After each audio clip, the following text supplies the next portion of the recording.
복지부, 그러니까 제가 아까 잠깐 말씀드렸는데 우리가 이제 국민들 중에 소위 천수를 못 누리는 경우가 여러 유형이 있잖아요. 제가 오늘 노동부 장관님 스트레스 확 쌓이죠, 갑자기. 최근에 추락사고 계속 늘고 있어요.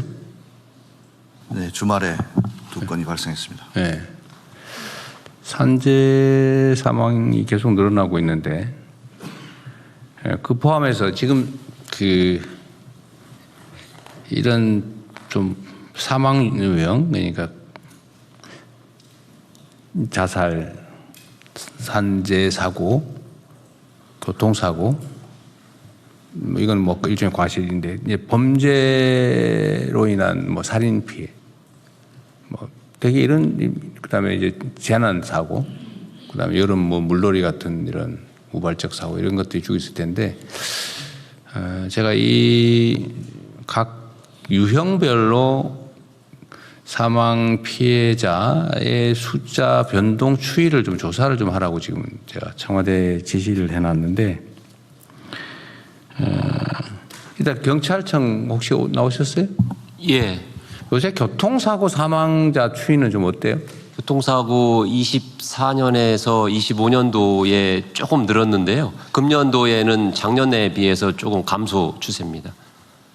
그게 그냥 맡겨놓고 통계만 내는 게 아니라 줄이기 위한 노력은 끊임없이 하겠죠. 예, 구단이 하고 있습니다. 그것도 유형별로 좀 찾아보면, 제가 전에 고속도로나 도로, 국도 이런 중에 사망사고 나는 데가 똑같은 데가 거의 비슷하게 다 재발하잖아요. 예, 다발하는 장소. 네, 다발 장소가 있기 마련인데, 예. 사실 똑같은 장소에서 똑같은 사고가 자꾸 난다는 거는 우리가 대비를 못했다는 뜻이거든요. 예. 일본은 뭐 커브가 심하다든지, 그러면 과속 못하게 하든 영안되면 과속 방지턱이라도 만들고, 옛날에 그 가짜 경찰도 세워놓고 막 그랬는데, 아니면 실제 단속을 하든지, 예, 저희가 뭐 이렇게 해서라도 줄여야 되는데, 예, 그런 노력을 계속하고 있습니다. 하여튼 각 부처청 중에서 이 총리께서 그만두시니까 이제 저쪽에다 거의 총리한테 말씀을 드려야 될 것 같아요. 네. 거의 총리께서 그러면 미리 숙제로, 네네. 예습 숙제로. 근데 사망 유형별로, 예를 들면 자살, 산재, 산재도 예를 들면 뭐 추락사고 분류할 수 있을 거예요. 그 다음에 왜 발생하는지도 분석하고, 그걸 각 부처청에서 각별히 관리를 좀 해주세요. 검찰청 나오셨죠, 지금? 혹시 살인사건이나 이런 것들은 좀 어떻습니까? 범죄로 인한, 고의 범죄로 인한 사망. 통계 자체에 대해서는 제가 수치 같은 걸 파악하고 있지는 못하지만, 워낙 요즘에 이제 강력한 사건들이 일반적으로 언론에 알려지면서 특별한 특정한 지역이나 이런 데 있어가지고 국민들의 경각심은 많이 높아지는 그런 상태 같습니다.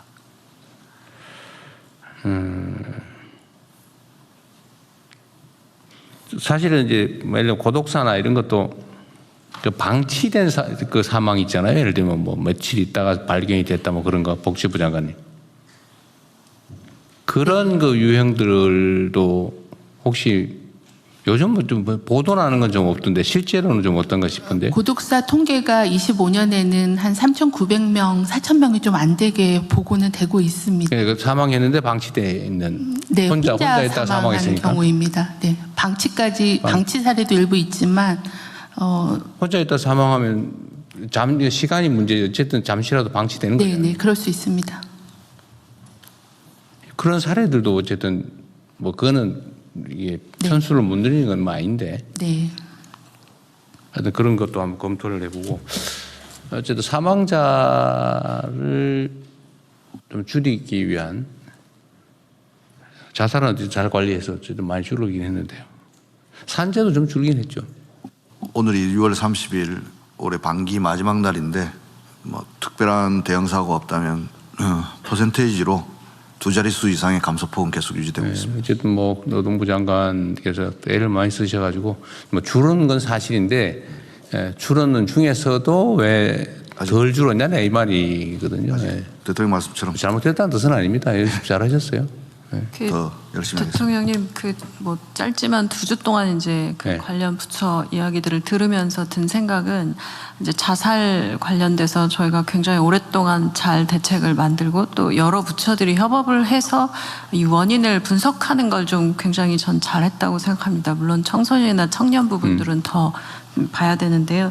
지금 말씀 주신 것처럼 각 유형들의 좀 데이터를 보고 이게 사람의 목숨 관련해서 데이터를 말씀드리는 게 좀 죄송하긴 하지만 또 한편으로 본다면 이 유형과 그리고 어느 시기에 왜 많은지 그리고 어느 지역에서 많이 나는지를 좀 다 보고 있습니다. 이 자살 같은 경우는. 그래서 이런 부분들의 유형을 다 모으고 각 부처들의 데이터를 모아서 저는 이거야말로 정말 데이터랑 AI 넣고 유형 분석해서 제대로 저희가 좀 들어가야 될 그런 부분이라고 생각합니다. 그래서 기술이 사람을 목숨을 살리는데 도움이 되는 굉장히 중요한 프로젝트라는 생각이 듭니다. 그러니까 이게 뭐 범죄든 뭐 어쨌든 과실이든 자살이든 아니 우발적인 뭐 재난 사고든 이게 사실 우리가 대비하는 데 따라서 많이 줄일 수 있거든요. 그래도 사실 마음 안 쓰고 방치해 놓으면 확 늘어난다고요.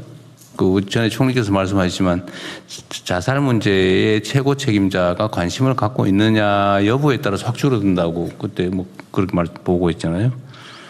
그러니까 실제로 우리가 관심 갖고 지켜보고 또 예를 들면 희망을 얘기하고 우리 사회가 좀 더 나아지겠다 싶으면 절망이 줄어들면 자살이 줄어드는 거잖아요.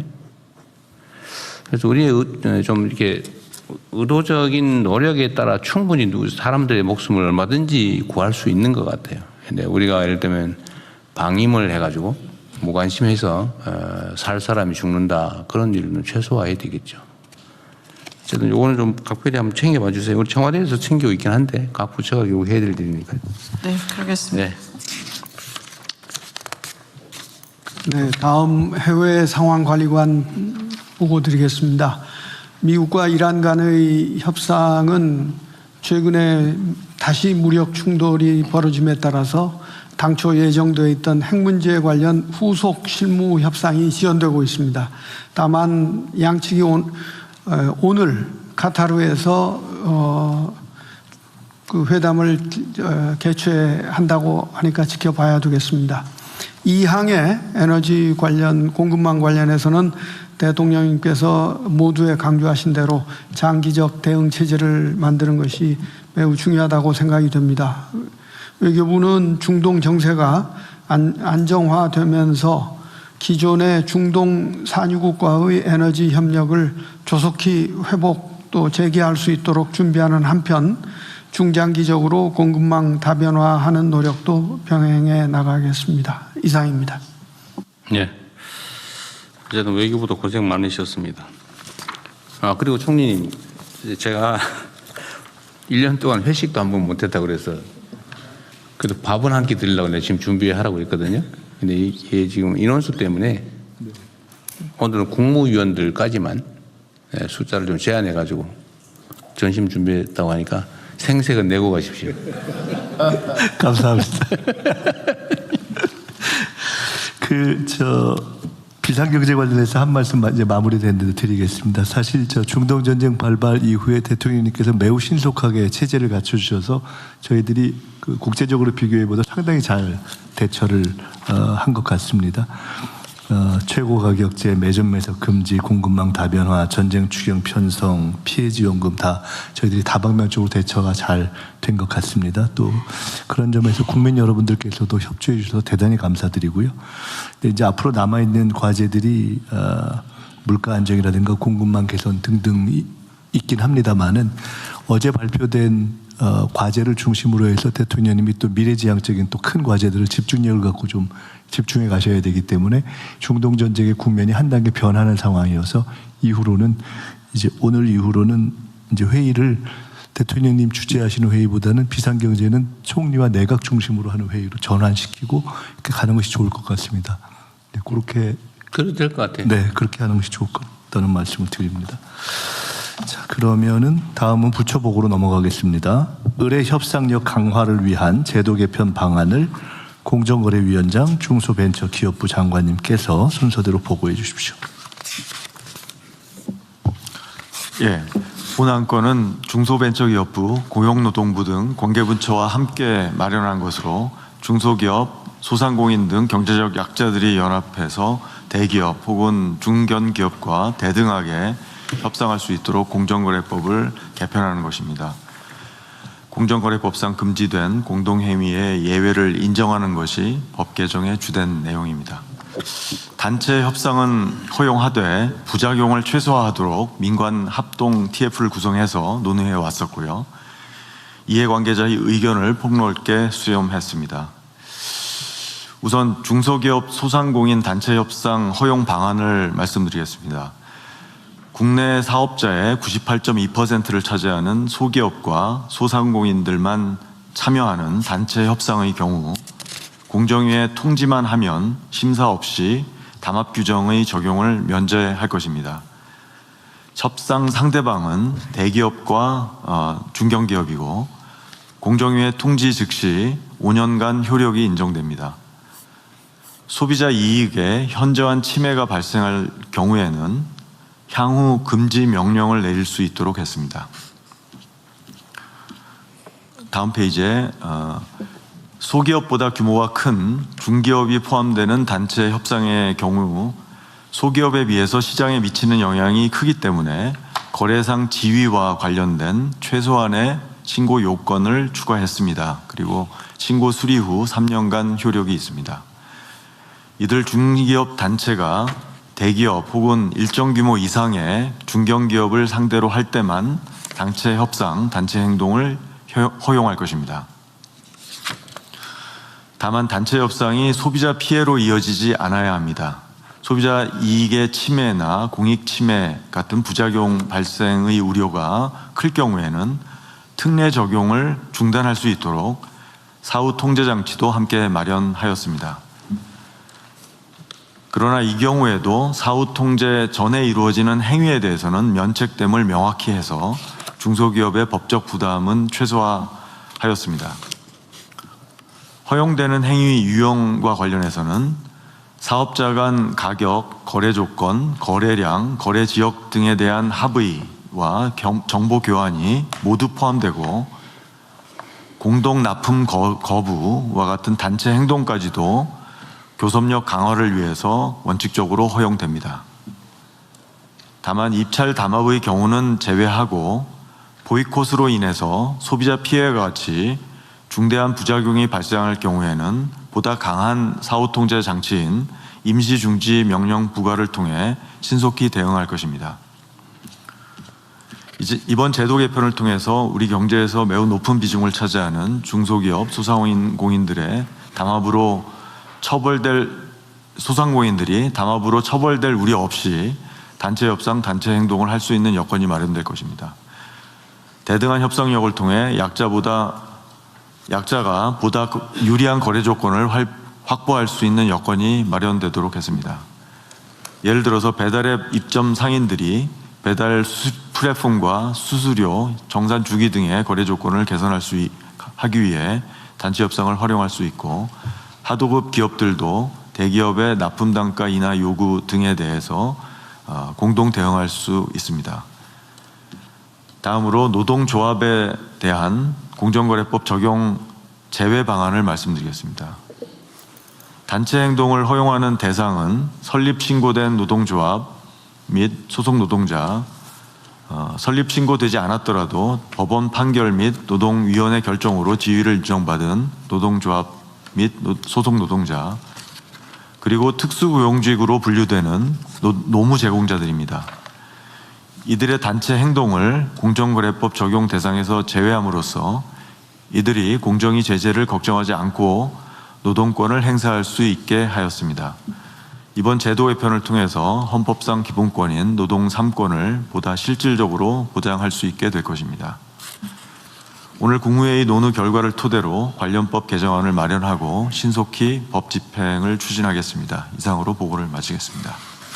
네, 준비를 아주 잘하셨군요.